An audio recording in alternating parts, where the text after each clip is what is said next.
Hello दोस्तों, आप सभी का स्वागत है आपके अपने ही चैनल टीचिंग डॉट पर। आज हम पढ़ने वाले हैं व्यापार और भूमंडलीकरण के बारे में।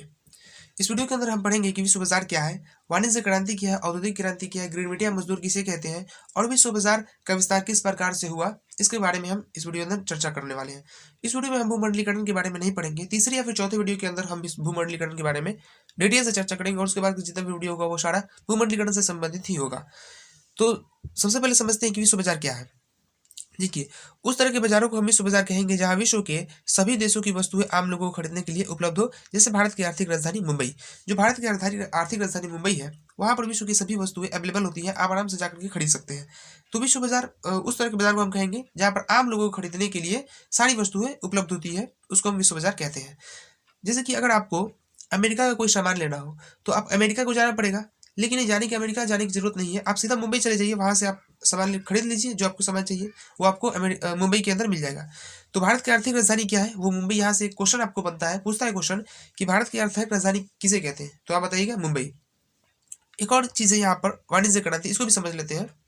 देखिए, वाणिज्य क्रांति किसे कहते हैं? व्यापार के क्षेत्र में होने वाला अभूतपूर्व विकास और विस्तार जो जल और स्थल मार्ग से संपूर्ण विश्व तक पहुंचा। इसका केंद्र यूरोप था। जो वाणिज्य क्रांति हुआ था, इसकी शुरुआत यूरोप से हुआ था। ठीक, यूरोप जो कि इंग्लैंड, यूरोप में इसका मुख्य रूप से केंद्र था वाणिज्य क्रांति का। लेकिन यह विश्व के अनेक देशों से कनेक्ट हो गया। कैसे कनेक्ट हुआ? ये कनेक्ट हुआ था जल मार्ग और स्थल मार्ग के माध्यम से, विश्व के अनेक देशों से कनेक्ट हो चुका था। तो यही है वाणिज्य क्रांति। अब हम इस वीडियो को अब यहाँ से स्टार्ट करते हैं। आज के अर्थ जगत में वाणिज्य और व्यापार के अंतर्गत होने वाले विश्व बाजार की अवधारणा आधुनिक युग की देन है, परंतु वैश्विक बाजार के संदर्भ में इस व्यवस्था के संकेत प्राचीन काल से ही मिलने प्रारंभ हो चुके थे। प्राचीन भारत में विकसित सिंधु घाटी सभ्यता का व्यापारिक संबंध प्राचीन मिस्र और मेसोपोटामिया की सभ्यता के साथ था। देखिए, जो विश्व के अंदर तीन बहुत बड़ी सभ्यताएं गुजरी है। एक है सिंधु घाटी सभ्यता, दूसरा है मिस्र की सभ्यता और तीसरा है मेसोपोटामिया की सभ्यता। ये तीन बहुत बड़ी सभ्यताएं गुजरी। मतलब सभ्यता का मतलब क्या हुआ? कल्चरल। तीन बहुत बड़ी संस्कृति गुजरी है। बहुत पुरानी बात ये हो रही है। ये इतनी पुरानी बात हो रही है कि जिसकी आप कल्पना नहीं कर सकते, बहुत पुरानी है।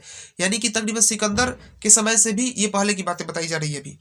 तो उस वक्त जो था, लोगों ने सोचा कि जो आज तो हम समझ रहे हैं कि विश्व बाजार जैसा चीज है जहाँ पे हम कोई भी सामान खरीद सकते हैं, क्या ये पहले जमाने में भी ऐसा कुछ था? यानी कि जब सिकंदर वगैरह का राजा था या फिर जब चंद्रगुप्त मौर्य का शासन था, क्या उस समय में भी ऐसा कुछ था? तो इसका प्रमाण मिलता है कि हाँ, उस समय भी विश्व बाजार जैसी कुछ एक चीज था। इसका मतलब कुछ इतना विकसित नहीं था, लेकिन ऐसा कुछ चीज तो था विश्व बाजार जैसा, जो हम इस वीडियो के अंदर आगे की स्लाइड में हम देखने वाले हैं। तो विश्व बाजार का जो प्रमाण मिलता है कि हम कैसे मानें कि विश्व बाजार जैसा कुछ चीज था सिकंदर के समय में या फिर चंद्रगुप्त मौर्य के समय में, तो इसका जो प्रमाण मिलता है वो मिलता है विश्व बाजार का स्पष्ट अलेक्जेंड्रिया नामक व्यापारिक केंद्र की चर्चा के क्रम में मिलता है। यानी कि अलेक्जेंड्रिया नामक एक व्यापारिक केंद्र था, जिससे हमें पता लगता है कि हाँ, ऐसा कुछ चीज था, विश्व बाजार जैसा चीज था पहले के जमाने में भी, जो कि वो आज के जमाने में बहुत ज्यादा विकसित हो चुका है। इस शहर को लाल सागर के मुहाने पर वर्तमान मिस्र के उत्तरी क्षेत्र महान यूनानी विश्व विजेता सम्राट सिकंदर ने स्थापित किया था। सिकंदर जो है वो अलेक्जेंड्रिया नामक जो व्यापारिक केंद्र था, इसको स्थापित किया था। तो इससे ये प्रमाण मिलता है कि हाँ, पहले के जमाने में भी विश्व बाजार जैसा कुछ चीज था।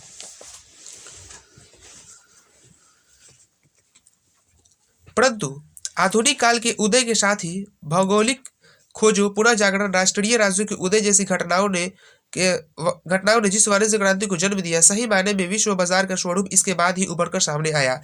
इसका पूर्ण विस्तार औद्योगिक क्रांति के बाद हुआ। इस क्रांति ने बाजार को तमाम आर्थिक गतिविधियों का केंद्र बना दिया। इसी के साथ जैसे जैसे औद्योगिक क्रांति का विकास हुआ, बाजार का स्वरूप विश्वव्यापी होता चला गया और 20वीं शताब्दी के पहले तक तो इसने सभी महादेश या फिर देश शामिल हो चुके थे। देखिए, जो विश्व बाजार का जो संदर्भ है, यानी कि विश्व बाजार जो टर्मिनोलॉजी है या फिर जो शब्द है, इस शब्द का मुख्य रूप से उदय कब हुआ? तो ये हुआ आधुनिक काल में हुआ है। पहले के जमाने में कुछ खास रूप से इसका प्रभाव नहीं था। ये जो सामने आया विश्व बाजार, वो भौगोलिक खोज के बाद हुआ। यानी कि जब जैसे कि आपने पढ़ा है कि वास्को डी गामा ने मेरे भारत देश की खोज की थी, तो जब एक देश दूसरे देश यानी कि एक व्यापारी दूसरे व्यापारी में जब जाना शुरू किया, तभी से ये जो विश्व बाजार इसकी अवधारणाएं शुरू हुई, तभी से विश्व बाजार शुरू हुआ और इसकी होड़ से लग गई थी पूरा जागरण, या फिर राष्ट्रीय राज्य का जब उदय हुआ उसके बाद से लोगों ने विश्व बाजार जैसा कुछ शब्द को ज्यादा विकसित हुआ विश्व बाजार, आप इस तरीके से समझ सकते हैं। नेक्स्ट स्लाइड देखते हैं। अच्छा, इस स्लाइड के अंदर एक चीज है कि औद्योगिक क्रांति, यहाँ पर देखिए आप औद्योगिक क्रांति दिया गया है। औद्योगिक क्रांति तो वाष्प शक्ति से संचालित मशीनों द्वारा बड़े बड़े कारखानों ने व्यापक पैमाने पर वस्तुओं का उत्पादन, इसका केंद्र इंग्लैंड था। 1750 के बाद आरंभ हुआ था। जो औद्योगिक क्रांति थी वो 1750 के बाद हुआ था। इसका केंद्र जो था वो इंग्लैंड में था। औद्योगिक क्रांति कैसे हुई थी? औद्योगिक क्रांति जो था ये इसका औद्योगिक क्रांति का संबंध जो मुख्य रूप से था वो था उद्योग धंधे से संबंधित, यानी कि फैक्ट्री कल कारखाने को स्थापित करना किससे संबंधित था? औद्योगिक क्रांति। नेक्स्ट स्लाइड शुरू करते हैं। अब हम देखते हैं कि विश्व बाजार का जो विस्तार हुआ वो किस प्रकार से हुआ। उसको समझने से पहले हम यहाँ पर एक समझते हैं चीज कि औपनिवेशवाद कैसे कहते हैं। तो ऐसी राजनीतिक आर्थिक प्रणाली जो प्रत्यक्ष रूप से एशिया और अविकसित अफ्रीका तथा दक्षिण अमेरिका में यूरोपीय देशों द्वारा प्रत्यय किया गया, इसका एकमात्र उद्देश्य था इन देशों का आर्थिक शोषण करना। कुछ समझ में नहीं है, हम जानते हैं। देखिए औपनिवेशवाद किसे कहते हैं, आप औपनिवेशिक देश से समझिए। जैसे इंग्लैंड एक देश था और अपना एक देश भारत था, तो इंग्लैंड जो था वो भारत के ऊपर कब्जा किए हुए था। तो वो पहले कैसे है, उसने कहा कि हमको भैया रहने के लिए जगह दीजिए, हम बस यहाँ पर आपके लिए व्यापार करने के लिए हमारा उससे कुछ लेना देना नहीं है। लेकिन उसने आकर के क्या किया, हमारे देश के ऊपर कब्जा कर लिया। तो वो जो हमारे ऊपर कब्जा किया, हमारे देश के ऊपर, तो हमारा देश एक औपनिवेशिक देश बन गया। हमारा देश कैसे बन गया? औपनिवेशिक देश बन गया। और जो इंग्लैंड जिसने हमारे ला करके अपने देश में अंदर जो अपना आधिपत्य स्थापित किया, यानी कि राजनीतिक रूप से भी उसने तो पहले शुरू किया कि भैया हम यहाँ पर आकर के केवल व्यापार करेंगे, हम आपकी राजनीति से कोई मतलब नहीं है। लेकिन फिर उसने राजनीतिक में भी दखलंदाजी किया, आहिस्ता आहिस्ता करके, एक बैग नहीं किया, आहिस्ता आहिस्ता करके उसने राजनीतिक में भी अपना आधिपत्य स्थापित किया और सैन्य बल के प्रभाव पर अपने संपूर्ण हमारे देश के ऊपर कब्जा कर लिया। तो ये कब्जा किस देश के ऊपर होता था? जो देश कमजोर होते थे केवल बहका करके ये देश कब्जा कर लेते थे। ये जैसे इंग्लैंड जैसे देश, जैसे अमेरिका के ऊपर भी इंग्लैंड का कुछ दिनों तक कब्जा था। आपको पता होगा कि अमेरिका भी आजाद हुआ था, या पिछले क्लासों में पढ़े होंगे। तो जो ये इंग्लैंड था वो इंग्लैंड किसी भी देश के ऊपर किसी भी देश नहीं, वो उस देश के ऊपर जाता था जो देश कमजोर होते थे, उन देशों के ऊपर जा करके अपना आधिपत्य स्थापित कर लेता था, अपना कब्जा कर लेता था। तो यही औपनिवेशवाद इसी को कहते हैं, यानी कि विश्व बाजार के चलते ही एक औपनिवेशवाद का भी जन्म हुआ था। तो ये वहां पर जाकर के केवल अपना उपनिवेशवाद स्थापित ही नहीं बल्कि उन देश को ये शोषित भी करते थे। तो यही आपको ये बोल रहा है कि ऐसी राजनीतिक आर्थिक प्रणाली एक ऐसी प्रणाली है जो कि प्रत्यक्ष रूप से एशिया और अविकसित देश, जो कि विकसित नहीं हुए थे देश, उन देशों के ऊपर तथा दक्षिण अमेरिका में यूरोपीय देशों द्वारा प्रत्यय किया जाता था। यानी कि दक्षिण अमेरिका जैसे देशों के ऊपर जो यूरोपीय देश थे उन देशों के द्वारा परित्याग किया जाता था, यानी कि उनको कब्जा किया जाता था, उनको शोषित किया जाता था। तो अभी आप समझते हैं कि विश्व बाजार का स्वरूप कैसा हुआ या फिर इसका विस्तार कैसा हुआ। विश्व बाजार का जो विस्तार हुआ था वो मुख्य रूप से 18वीं शताब्दी के मध्य में हुआ था। 18वीं शताब्दी के मध्य भाग से इंग्लैंड में बड़े बड़े कारखानों में वस्तुओं का उत्पादन प्रारंभ हुआ। यह कारखानों वाष्प इंजन से चलते थे। इन प्रक्रियाओं से वस्तुओं का उत्पादन काफी बढ़ा। उत्पादन के बढ़ते आकार के हिसाब से कच्चे मालों की आवश्यकता हुई। तब इंग्लैंड ने उत्तरी अमेरिका, एशिया और अफ्रीका की ओर अपना ध्यान खींचा। वहां इसे पर्याप्त मात्रा में कच्चे माल बनाया एक बाजार भी मिला। इसी दो चीजों पर औद्योगिक क्रांति सफल होता है। इसलिए इंग्लैंड इन प्रचुर संस्थानों पर कई अस्थायी आधिपत्य जमाने का प्रयास प्रारंभ किया। देखिए जो विश्व बाजार फैला कैसे, तो ये मुख्य रूप से फैला था 18वीं शताब्दी के बाद। जब 18वीं शताब्दी के बाद में औद्योगिक क्रांति हुई तो बड़े बड़े फैक्ट्री कारखाने स्थापित हुए।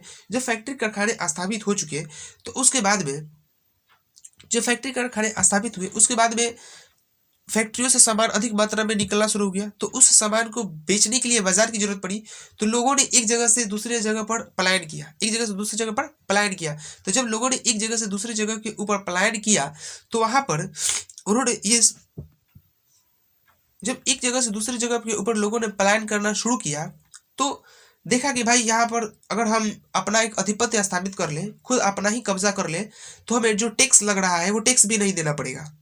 तो फिर इंग्लैंड जैसे जो चालाक देश थे उन्होंने उस देश के ऊपर अपना कब्जा भी जमाना शुरू कर दिया था। उन्होंने देखा कि भाई यहाँ पर हम अपना कब्जा कर लेंगे, ये लोग तो मूर्ख जैसे व्यवहार मेरे साथ कर ही रहे हैं, इनके ऊपर कब्जा कर लेते हैं आराम से, और उन जैसे देशों ने, जो गरीब देश थे, जो समझते नहीं थे, उन देशों के ऊपर अपना आधिपत्य स्थापित कर लिया। उन लोगों को लड़ा करके, आपस में लड़ा करके, या फिर किसी तरीके से भी उनको अपने वश में कर लिया और अपने उन देशों के ऊपर अपना आधिपत्य स्थापित कर लिया था।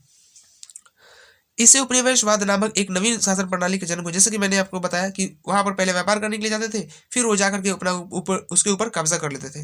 मैनचेस्टर, लिवरपूल, लंदन इत्यादि बड़े बड़े नगरों का उदय हुआ इसी का परिणाम था। यानी कि विश्व बाजार जो औद्योगिक क्रांति हुई थी, मशीन फैक्ट्री का उत्पादन हुआ था, इसी के चलते लंदन जैसे शहरों, बड़े जो शहर थे, इनका विस्तार हुआ था, जहाँ वस्तुओं का उत्पादन भी होता था और वस्तुओं को विदेशों में भेजा भी जाता था। 18वीं शताब्दी के प्रारंभ में, 8वीं शताब्दी और 19वीं शताब्दी के प्रारंभ में विश्व बाजार ऐसा ही था। विश्व बाजार के इस स्वरूप का आधार था कपड़ा उद्योग। यानी कि विश्व बाजार का जो ये जो स्वरूप था, वो मुख्य रूप से किसके ऊपर टिका हुआ था? वो कपड़ा उद्योग के ऊपर मुख्य रूप से ये टिका हुआ था। औद्योगिक क्रांति के फैलाव के साथ साथ बाजार का स्वरूप विश्वव्यापी होता गया। इससे व्यापार, श्रमिकों का पलायन और पूंजी का प्रवाह, इन तीन आर्थिक प्रवृत्तियों को जन्म दिया। व्यापार मुख्यतः कच्चे मालों को इंग्लैंड और अन्य यूरोपीय देशों तक पहुंचाने और वहां के कारखानों में निर्मित वस्तुओं को विश्व के कोने कोने में पहुंचाने तक सीमित थे। जब औद्योगिक क्रांति हुई तो औद्योगिक क्रांति से जो फैक्ट्री से सामान मिले, उनको सामान को पहुंचाने के लिए वो केवल अपने देश में पहुंचा सकते थे। लेकिन फिर उन्होंने नए देशों को खोजना, नए भौगोलिक स्थल को खोजना का शुरुआत किया वहां, और फिर वहां पर जाकर के अपने सामान को ले जाकर के उन्होंने दिया। तो जब उन्होंने दिया, वहां पर सामान को ले जाकर बेचा, तो उन्होंने एक चीज स्थापित किया, उपनिवेश। जब उपनिवेश को स्थापित किया तो फिर वहां के जो लोग होते थे, उन लोगों को शोषित करना शुरू किया। कैसे शोषित करना शुरू किया? तो गिरमिटिया मजदूर बनाया। गिरमिटिया मजदूर क्या होता है, यहां पर समझिए।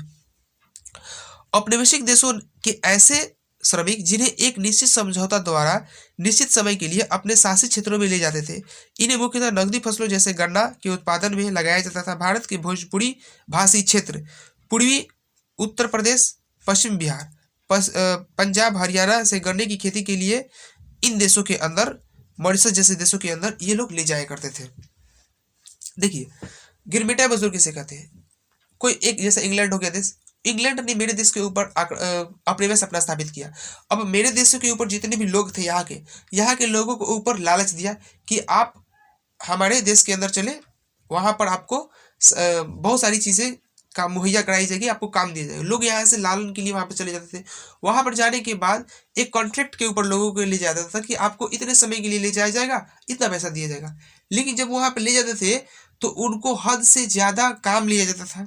दूसरा ये था कि वहां पर उनसे एक फिक्स किस्म की खेती करवाई जाती थी, तो इसे गिरमिटिया मजदूर कहते हैं। यानी कि कॉन्ट्रैक्ट के ऊपर औपनिवेशिक देशों से उठा करके वो अपने शासित क्षेत्रों में ले जाया करते थे, यानी कि जहां पर वो रहते थे, या फिर उन देशों में ले जाया भी करते थे जिन देशों के ऊपर उनका जो व्यवसाय चलता था। जैसे कि इंग्लैंड के लोगों को लेकर चले गए, जैसे भारत के लोगों को लेकर चले गए मॉरिशस में, या फिर यहाँ पर बहुत सारे देश, फिजी जैसे देश, उसके बाद में जमैका जैसे देशों में ले जाकर वहां पर रखते थे, और फिर वहां पर जाकर के उनको काम धंधा वहां पर करवाते थे।